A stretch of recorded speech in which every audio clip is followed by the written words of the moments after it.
आज का हमारा टॉपिक है रिसर्च मैथोलॉजी। आज हम डिस्कस करेंगे meaning, definition and type of research. Okay, तो सबसे पहले देखेंगे मीनिंग ऑफ रिसर्च, अनुसंधान का अर्थ। आंग्ल भाषा में अनुसंधान का पर्याय रिसर्च होता है। आंग्ल भाषा में अनुसंधान का पर्याय क्या होता है? रिसर्च होता है, जो दो शब्दों री प्लस सर्च से मिलकर बना होता है। री का अर्थ बार बार अथवा पुनः होता है। ठीक है, सर्च का अर्थ क्या होता है? सर्च का अर्थ खोज होता है। ठीक है, अतः रिसर्च शब्द का शाब्दिक अर्थ है बार बार खोज करना अथवा पुनः खोज करना। रिसर्च का शाब्दिक अर्थ होता है। अतः सरल शब्दों में कहा जा सकता है कि अनुसंधान वर्तमान ज्ञान के परिमार्जन एवं नवीन ज्ञान के सृजन की एक प्रक्रिया है। अनुसंधान क्या है? तो अनुसंधान नवीन ज्ञान के सृजन की एक प्रक्रिया है। Okay, definition of research. अब हम जानेंगे अनुसंधान की परिभाषा। ये परिभाषा एल.बी. रेडमैन ने दिया है। ठीक है, उन्होंने कहा है कि नवीन ज्ञान की प्राप्ति के लिए किए जाने वाले व्यवस्थित प्रयास को हम अनुसंधान कहते हैं। नवीन ज्ञान की प्राप्ति के लिए अर्थात न्यू नॉलेज को गेन करने के लिए हम जो भी व्यवस्थित अर्थात सिस्टमेटिक एफर्ट करते हैं उसे अनुसंधान कहते हैं। दूसरा देखेंगे डेफिनेशन, ये W.S. मॉनरो ने दिया है। ठीक है, उनका कहना था कि अनुसंधान को समस्याओं के अध्ययन की इस विधि के रूप में परिभाषित किया जा सकता है जिसमें समाधान आंशिक अथवा पूर्ण रूप से तथ्य के आधार पर प्रतिपादित किया जाता है। ठीक है, किसके आधार पर? तो तथ्य के आधार पर प्रतिपादित किया जाता है। रिसर्च में be defined as a method of studying problems where solution are to be derived partly और होली फ्रॉम फैक्ट्स। ओके, अब देखेंगे type of research. Classification according to objectives of research. अनुसंधान को अनेक बेसिस पे डिवाइड किया गया है। ठीक है, तो उन कुछ बेसिस पे हम देखेंगे अनुसंधान के प्रकार को। तो यहाँ पे सबसे पहला है अनुसंधान के उद्देश्य के आधार पे वर्गीकरण। तो अनुसंधान के उद्देश्य के आधार पर रिसर्च 3 प्रकार का होता है। पहला है मौलिक अनुसंधान अर्थात फंडामेंटल रिसर्च। इन्हें मूल अनुसंधान भी कहा जाता है। इन्हें क्या कहा जाता है? तो इन्हें मूल अनुसंधान अर्थात बेसिक रिसर्च अथवा विशुद्ध अनुसंधान अर्थात प्योर रिसर्च भी कहा जाता है। इस प्रकार के अनुसंधान कार्यों में नवीन ज्ञान, नवीन सिद्धांतों, नवीन तथ्यों को प्रतिपादित किया जाता है। ये किसमें होता है? तो मौलिक अनुसंधान में होता है। ठीक है, प्रयुक्त अनुसंधान। दूसरा है प्रयुक्त अनुसंधान अप्लाइड रिसर्च।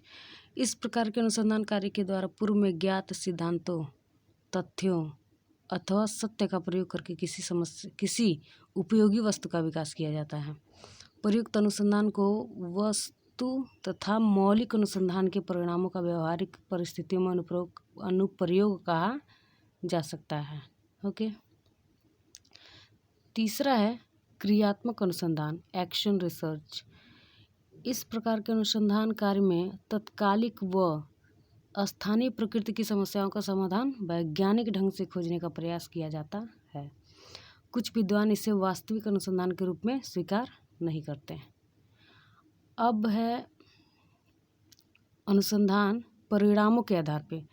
जब भी हम कोई रिसर्च करते हैं, जब भी किसी टॉपिक पर रिसर्च करते हैं तो उसके कोई ना कोई परिणाम निकल के आते हैं। तो उन परिणामों के बेसिस पे हम अनुसंधान को रिसर्च को 3 भागों में डिवाइड कर सकते हैं। पहला है सैद्धांतिक अनुसंधान, दूसरा है तथ्यात्मक अनुसंधान, तीसरा है प्रयुक्त अनुसंधान अर्थात theoretical research, factual research, applied research. Okay, तो पहला देखेंगे तथ्यात्मक अनुसंधान फैक्चुअल रिसर्च।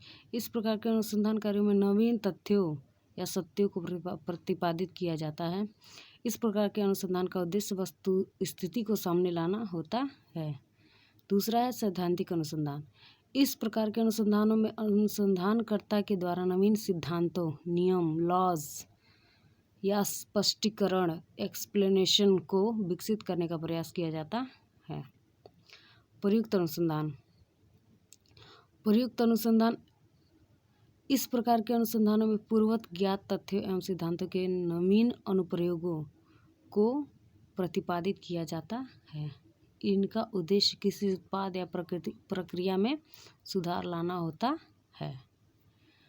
अब देखेंगे classification according to research method. ठीक है, अनुसंधान विधि के आधार पर वर्गीकरण। अनुसंधान की कुछ विधियां हैं, उनके आधार पे रिसर्च का वर्गीकरण। इसके आधार पर भी अनुसंधान 3 प्रकार का होता है। एक पहला है हिस्टोरिकल रिसर्च, दूसरा है डिस्क्रिप्टिव रिसर्च, तीसरा है एक्सपेरिमेंटल रिसर्च अर्थात ऐतिहासिक अनुसंधान, वर्णनात्मक अनुसंधान और तीसरा प्रयोगात्मक अनुसंधान। पहला देखेंगे ऐतिहासिक अनुसंधान। इस प्रकार के अनुसंधानों में ऐतिहासिक विधि का प्रयोग किया जाता है।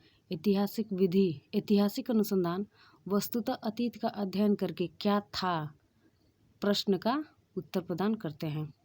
इस प्रकार के अनुसंधानों की विषय वस्तु भी क्या होती है? ऐतिहासिक सामग्री होती है। वर्णनात्मक अनुसंधान। वर्णनात्मक अनुसंधान वस्तुतः वर्तमान में विद्यमान परिस्थितियों का अध्ययन करके क्या है प्रश्न का उत्तर प्रदान करते हैं। सर्वे, घटनोत्तर अध्ययन, केस स्टडी आदि कुछ प्रमुख वर्णनात्मक अनुसंधान की विधियां हैं। इसके स्टडी मटेरियल वर्तमान परिस्थितियां एवं उनसे प्राप्त सूचनाएं होती हैं।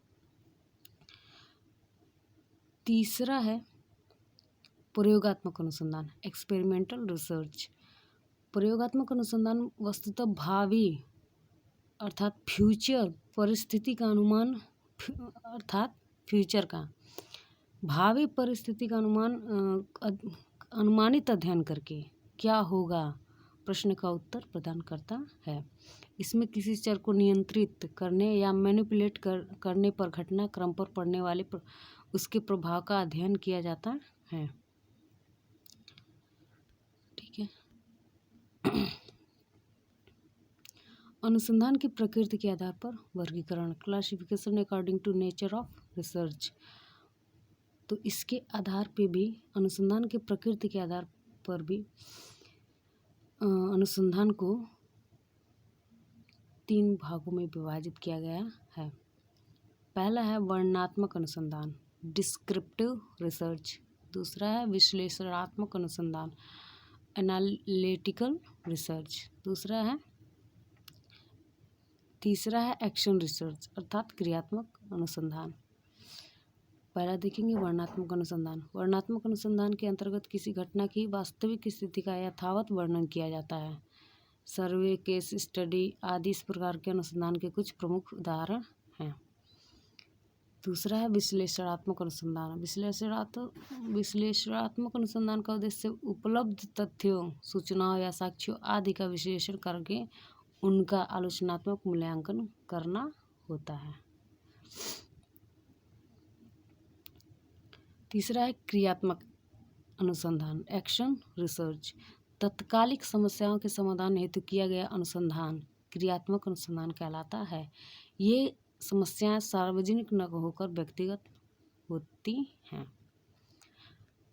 अनुसंधान उपागम के आधार पर वर्गीकरण, classification according to research approach. इसके आधार पे भी अनुसंधान 3 प्रकार का होता है। पहला है गुणात्मक अनुसंधान अर्थात क्वालिटेटिव रिसर्च, मात्रात्मक अनुसंधान क्वांटिटेटिव रिसर्च। तीसरा है मिश्रित अनुसंधान अर्थात मिक्स्ड रिसर्च। तो पहला देखेंगे अब ठीक है। अब अनुसंधानकर्ता के आधार पे वर्गीकरण। ठीक है, अनुसंधान उपागम के आधार पे 3 वर्गीकरण था। पहला था गुणात्मक, दूसरा था मात्रात्मक और तीसरा था मिश्रित। अब देखेंगे अनुसंधानकर्ता के आधार पर वर्गीकरण। ठीक है, तो व्यक्तिक अनुसंधान और सामूहिक अनुसंधान। व्यक्तिक अनुसंधान से पता चल रहा है, अर्थात जब कोई अकेला व्यक्ति रिसर्च करता है तो उसे इंडिविजुअल रिसर्च कहते हैं। जब अनुसंधान समूह में होता है तो उसे ग्रुप रिसर्च कहा जाता है।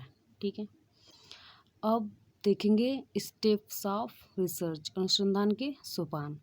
सबसे पहले क्या करते हैं, समस्या का चुनाव करते हैं। सबसे पहले हम अनुसंधान करने से पहले हम समस्या का चुनाव करते हैं। सेकेंडली हम हाइपोथेसिस बनाते हैं, परिकल्पना बनाते हैं। उसके बाद अनुसंधान अभिकल्प तैयार करते हैं। ठीक है, उसके बाद डाटा का चयन करते हैं और उसके बाद डाटा संकलन करते हैं, अर्थात प्रदत्त संकलन करते हैं, अर्थात डाटा कलेक्शन करते हैं। ठीक है, और उसके बाद 6वें नंबर पे डाटा का विश्लेषण करते हैं। उसके बाद सामान्यीकृत कर देते हैं 7वें नंबर पे। 8वें नंबर पे हमारा है साहित्यिक सर्वेक्षण। ठीक है, तो जब भी अनुसंधान समस्या लेने में हमें प्रॉब्लम आती है तो हम यहाँ पे साहित्य सर्वेक्षण कर सकते हैं। परिकल्पना बनाने के लिए भी हम साहित्यिक सर्वेक्षण से सहायता ले सकते हैं।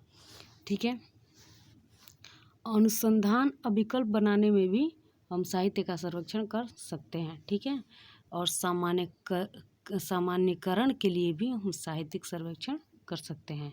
ठीक है, साहित्य सर्वेक्षण से हम इन चारों के लिए सहायता ले सकते हैं। ठीक है,